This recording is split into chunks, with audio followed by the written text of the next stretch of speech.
Hello. Yeah, something of a beer review tonight.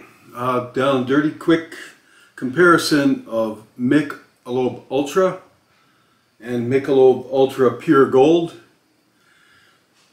They're both they're from Anheuser-Busch, and Anheuser-Busch is owned by the Belgian group InBev. They bought them out about like 20 years ago, 15-20 years ago. Big fish eat the little fish, especially in the brewing industry, you better believe it. Yeah, not like I'm an expert on it, but I know that it's big money because I'm not the only one on the earth that likes to have his beer when he can. And so there's a couple of differences between these two.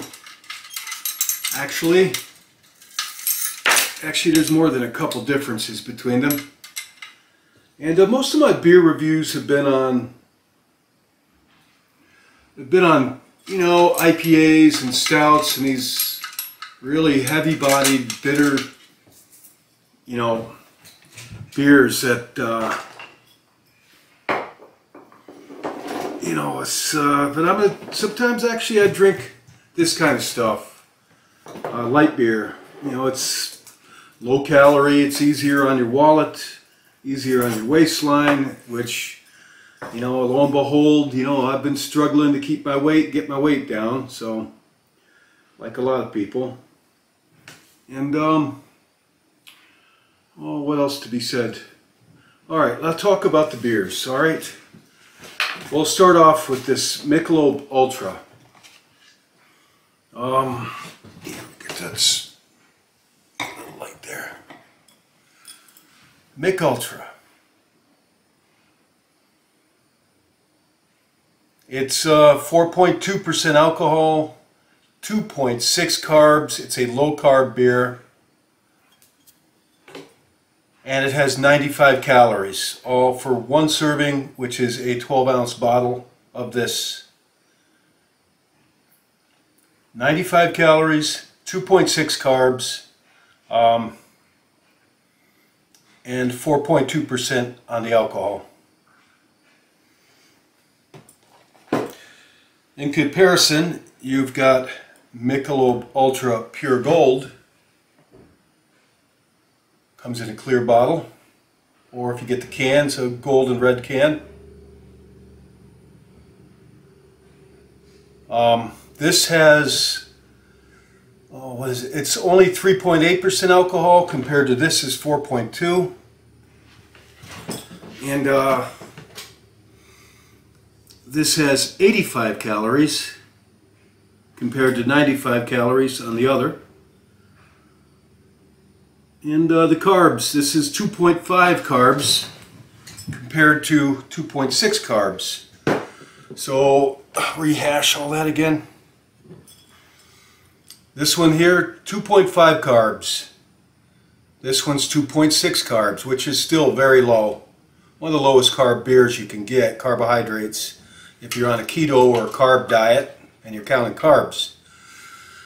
This one is 3.8% alcohol. This one is 4.2% alcohol. Something to keep in mind. 3.8% alcohol is a fairly weak beer. 4.2 is about middle of the road for a light lager. This has 85 calories per bottle.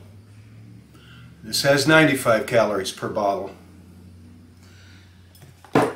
And one of the biggest differences between these two is that the Michelob Ultra Pure Gold is an organic beer. It's marketed as organic, and in order for them to say it's organic, it has to meet FDA, whoever, USDA, I don't know what it is, whoever governs food and beverages in the USA here. It has to have at least 95% organic ingredients. At least 95%, and they have to be able to prove that they've got 95% organic ingredients. And organic No pesticides, no GMOs, that sort of thing, all natural. Supposedly it's healthier for you and it's healthier for the earth. Now, the price of these. This used to be more expensive than this one by a few dollars for a 12 pack, or you know, $2 more. It used to be like $2 more for a 6-pack than this. When I bought these, I actually took a picture of these before I bought them off the shelf in my local modern market, and here's that picture, and they're the same price. I don't know, lo and behold, they're the same price now. So there you have it. It's not really a really expensive beer. Okay. So let's get down to the beer. And I will tell you, I'm no stranger to these beers at all. Oh, yeah, not a stranger to these beers.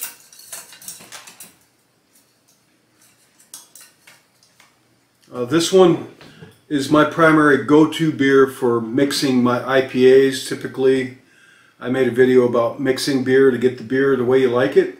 Typically, I'll use this and fill the glass up to about there, then spice it up with a little, maybe a stout or an IPA of my choosing to get it just right. This is my go-to beer for that. This beer, however, honestly, I haven't drank much of this beer. I've had it before, and I won't lie to you, I like it. So I don't have anything bad to say about either of these. Right, pal? I gave it up, Tim. I quit. I kicked it. Each their own. Earl. Alright, let's start off with this one. Oh, by the way, I found out the IBUs on these international bitterness units is only 10 on these, and the IPAs I've been doing have been around 55, 60 IBUs in comparison. This is 10, and they use Hercules hops on this, and other than that, it's got barley and rice grains malted into it, and probably a very soft water for this light lager. The style of this would be an American light lager. So let's have a look at this going into the glass.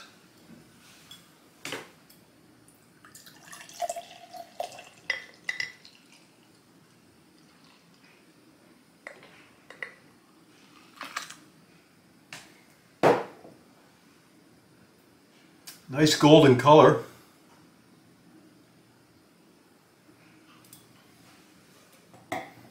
Now, we'll do the same with the Ultra and compare them.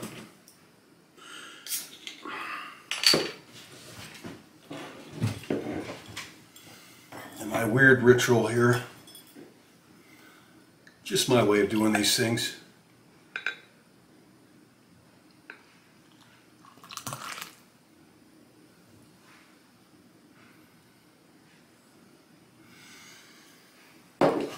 Obviously this one's a little bit lighter. Side by side color comparison.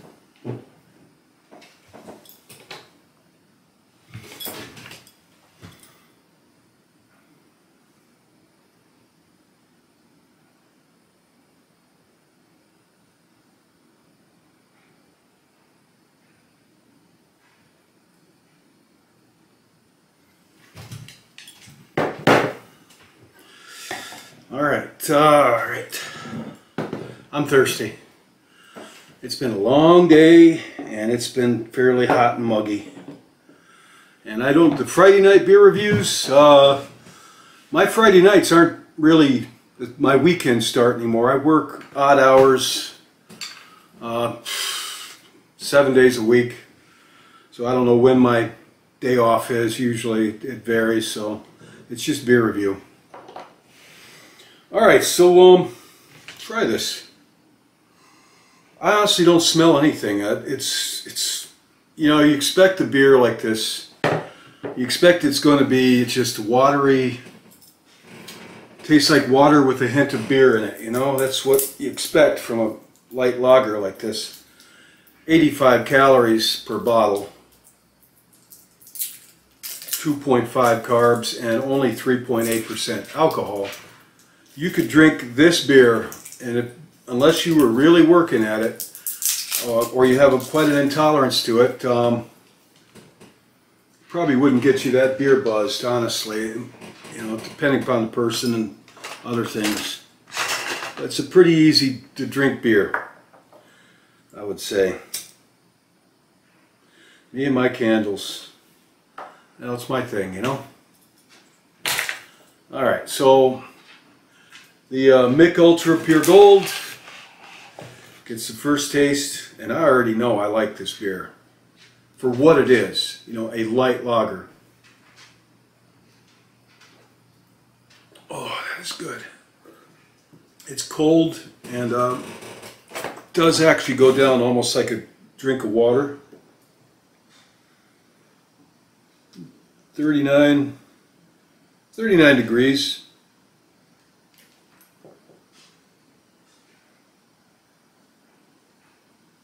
Same with this. They're 39 degrees.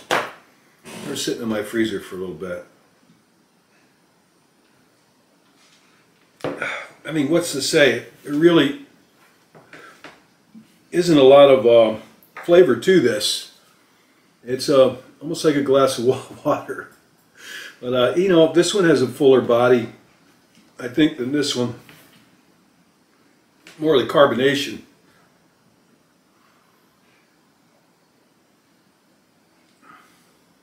It's not a bad beer either. Honestly, they're both pretty good. This one's lighter. This one has a little less flavor in it. You can taste the malt and the grains in it, you know. I don't believe this has corn in it. Canadian beers use, all beers use almost all barley as a rule. American beers, American lagers usually mix a little bit of rice in with their lagers. So that's why there's a difference between Canadian beer, like Molson's and Labatt's and Old Vienna. Because in Canada, they mix corn in with their barley. And America uses rice, and that gives it a lighter body and a lighter color, the use of rice, plus it adds to the alcohol content. It doesn't really do anything for the flavor.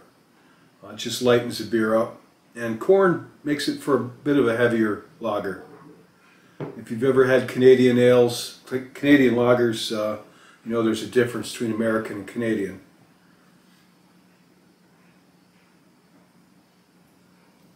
Two fists in it tonight. I prefer this one. Honestly, it's a good standalone beer all by itself if you just want this type of beer. A light lager, I recommend this. Actually, probably my favorite one. I was saying about the Canadians use corn as an adjunct to their barley. It's mostly barley. Both Americans use a little bit of rice, which is why American lagers and light lagers differ a little from Canadian. But if you go over to Europe, where the lagers were invented in Europe, Germany, and I think invented lagers, and a German invented the first Pilsner, and he was really onto something around 1840.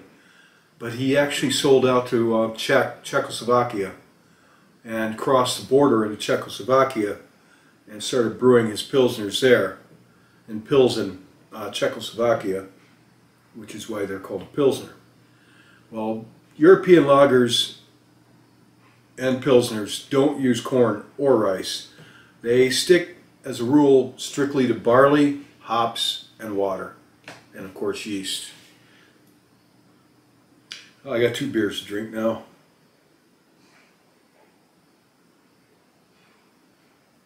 Good thing they go down pretty easy, really. About like a glass of water. Yeah, I haven't really been drinking a whole lot of beer lately. Can't really with my work things. So I hope to get working on my 9/11 video, World Trade Center, my experiences there after the terrorists hit them. That should be next. I've got a couple, few ghost stories I'm going to tell, perhaps. I'm not sure about that, whether I'm going to tell any more of them. I don't know. We'll see what comes. And I've got a whole nother project I'm working on, which is actually a video course on my knife throwing book. Yeah, I've thrown knives. You know, I grew up in the country, and I've always kind of gotten a kick out of throwing knives. And since I was about probably 12. And yeah, I got a reputation as a guy that can throw a knife pretty good. And so I worked on it, and you know, I wrote a book about it 10 years ago. The book still sells. Definitely not trying to sell that book here. If I do the video course, I'll maybe shoot you all a free copy on that somehow. Those of you on this channel that ask for such. I've got to make it first. I just ordered a giant meat cleaver today because in my book I don't only just throw knives, I actually throw a meat cleaver, which I say is like a hybrid hatchet knife. So, and there's no talk of violence in this at all. I try to make it clear, it's just a sport, you know, it's just a sport like throwing darts or golf. A sport with certain martial aspects. Oh, this is a beer review, not on my knife book.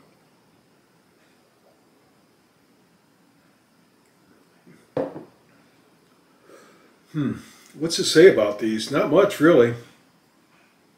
If you want a beer that, unless you're pounding them, like I kind of am to get through this beer review, you could go for either of these. If you want one, this actually has little fuller body and more flavor, and it's organic. And it's 3.8% alcohol, which is a fairly weak beer. If it was much weaker than that, it'd almost be virtually impossible to get drunk off it. And this one, a little stronger, 4.2 alcohol, virtually the same dietary carbs and calories. So, if you want to try that, this one, they're both good beers for a light lager, in my opinion. That's just my opinion. That's the one thing about these beer. I watch other people's beer reviews, and I read a lot of beer reviews, you know, try to get an idea. And I just don't agree with the way a lot of them are done. The way they talk about a fuller after, you know, fuller palate and all this, and it tastes like mangoes or hops. It smells like anything from butterscotch to mangoes to you name it. And I'm like, that's what it tastes like to you, you know. But somebody else, it's like, nope, you don't see two colors the same way. And I'm sure the other senses of taste and smell vary to one degree or another from one person to another. So I'm just telling you, as a guy that drinks his beer, what I think of the beer. And for a light lager, I don't think you can go wrong with either of these beers. Especially if you're like me, trying to lose some weight. And I'm trying to lose some weight.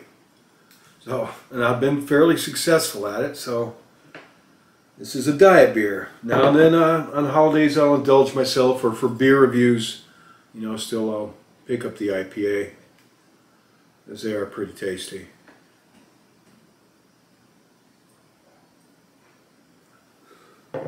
Oh yeah. Well, I see COVID's made a fresh comeback in my area.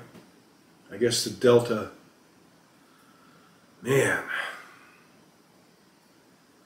yeah, well, what are you going to do?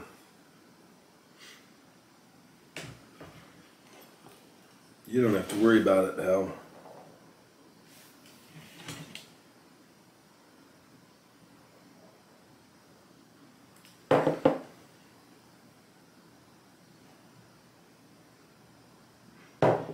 Oh, what the heck.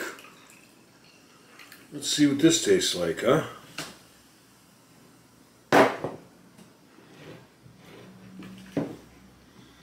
Mich Ultra, almost pure gold, but not quite. Now.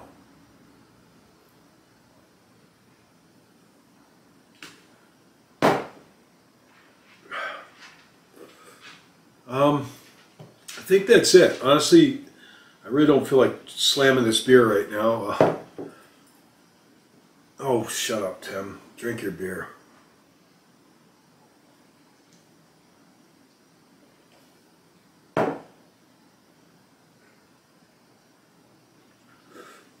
I had some other things I wanted to do on this channel.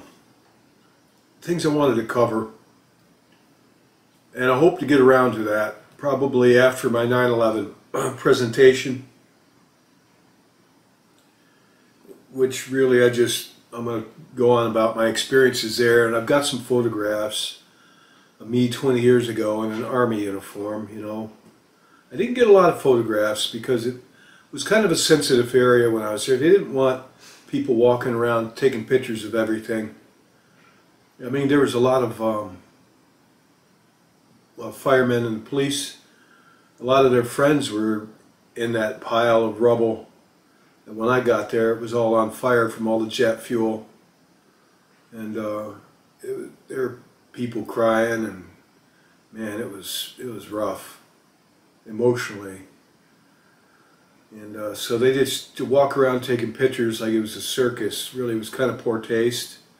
But I got a few pictures anyway, discreetly. And I've got a few pictures that other people I was with took as well. So you get some original material.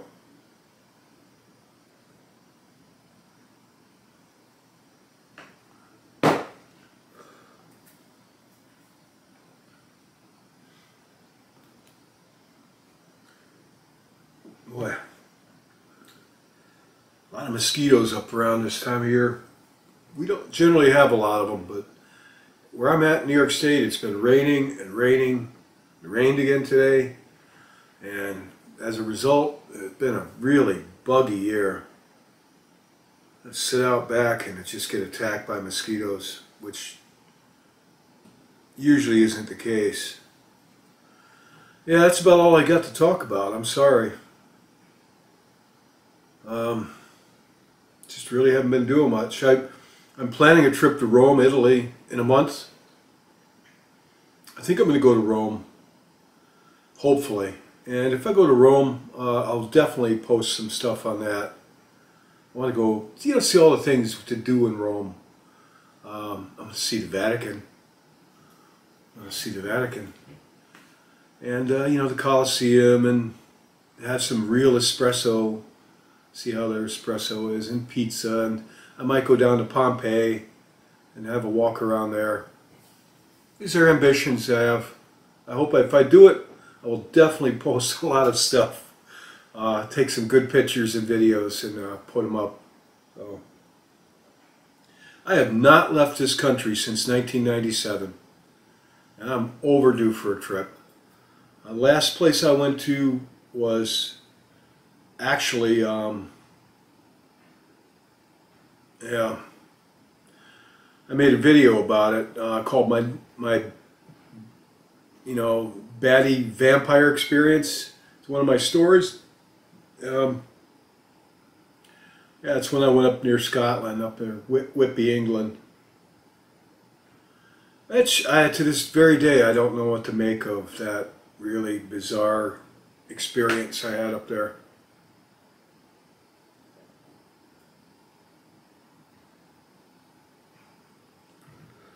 It's one I almost didn't want to tell because it's just so far out. But it did happen. Whew, yeah. Trying to finish this. I'm struggling.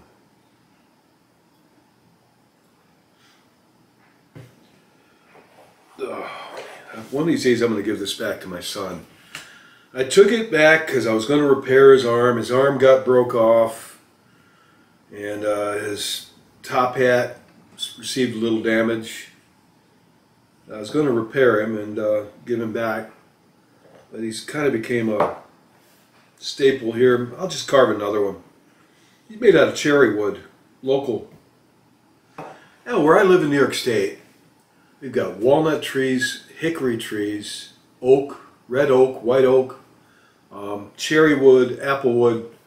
All that stuff grows all around here. It's kind of a fairly big industry, you know, wood, lumber, and all that, timber. Oh, they've got a lot of lumber mills around here.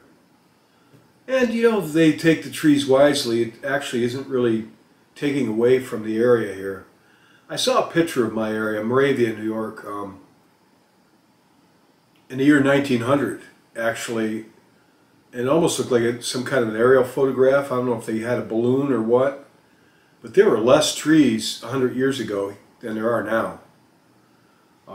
So the one thing, there was a lot of chestnut trees here, and they were all in the 1930s wiped out by a blight of some sort. But that's what I hear. It used to be predominantly chestnut. Now actually it's maple trees. I forgot to mention that. We got oak, maple, red maple, sugar maple, and rock maple.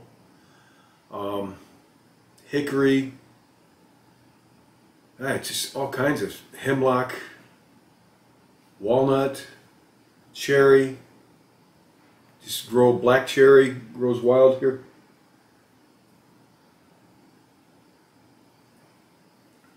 Really into the woods here. I like being out in the woods. I'm considering doing something that I haven't done since I was a teenager, and that's taking up hunting. And I just don't hunt, but I feel like I need to be able to live off the land a little bit if I have to. And I used to be a pretty good hunter, but I gave it all up. I'm a very nonviolent person, believe it or not. Yes, I was in the military for 20 years, and I would have done what they asked me to do. But thank God I never had to take anybody's life. I've been shot at. I know what that sounds like, but I never. So I guess I was pretty lucky. But, you know, I don't hunt because I say, well, I can just go to the store and buy the food. But I'm thinking I should learn to hunt. Around here they deer hunt. And I think, like, if I hunt, it's going to be small game, like rabbits and squirrel. And maybe a duck or a goose. They're all over the place here. There's a lot of game here where I live. I don't think nobody small game hunts anymore around. It's all, they're going for the deer. And I figure if times got hard, a lot of rednecks around here, northern New York rednecks, yes, there is such a thing as, they drive pickup trucks and, you know, big loud pickup trucks, and they've got guns galore, and they all hunt. And I've got nothing against any of that stuff. But I drive a small car, and if I hunt, if I do this, it's going to be for small game, and I'm going to eat the game. I'm going to eat what I take, and it's going to be rabbit and squirrel, I think. And so just a thought I had. Because I work at the store, I work at Walmart, you know, and there are shortages again. So I'm thinking it'd be good to kind of know how to live off the land a little bit better. Fishing, I really stink at fishing. Yeah, I try hard to catch fish, I never can. My son Kyle is a great fisherman. But if he's with me, he doesn't catch fish. Because I not only can't catch fish, I'm a fishing jinx. So if you go fishing with me, nobody catches fish. So, alright, enough of this gab, Tim Blab. What can I say about this beer? Nothing, shut up. End the video. I'll take orders from you. Yeah. Alright, anyway. You should be afraid of fire. You're made out of wood. Yeah. Alright. Take care, and God bless you. wherever you are, whoever you are. God bless you.